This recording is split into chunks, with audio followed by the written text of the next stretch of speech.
We're excited to show you our new innovative 3-piece blowgun set. The first tool in the set is the BlowBack Gun. The BlowBack Gun has 360-degree airflow around the tip, but it also has airflow straight out the tip. And you're traditionally going to use this for cleaning head bolt holes, threaded ports, tubes, where the injector goes in, spark plug holes, all of that.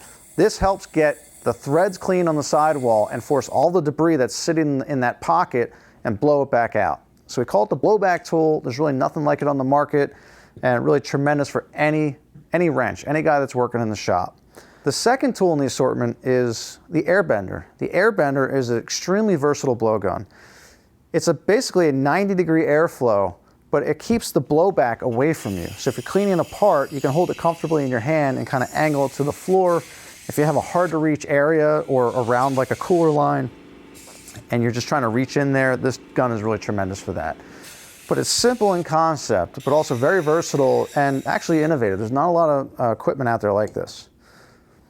The third piece in the assortment is really a 3-in-1 tool. We call it the air scraper. It's a scraper with a hardened and sharpened stainless steel scraper tip. It also has a stainless steel tube. So this is a very strong gun. You can use it just for scraping. Just that alone is a great product. But it's also a blowgun. Pull the trigger and use it for airflow. But what really makes it unique is that the air comes out of the slope of the tip. So if you're scraping a surface, the air gets under the knife edge, under the object that you're scraping, whether it's silicone or rust or grease, and helps deflect it upward and out. And it really does a tremendous job scraping, better than anything else you would use. So this again is a new product. We just launched it at your show. It's an excellent tote and promote tool. You'll do extremely well with it. We appreciate your time in looking at the video, and as always, we appreciate your business. Thank you.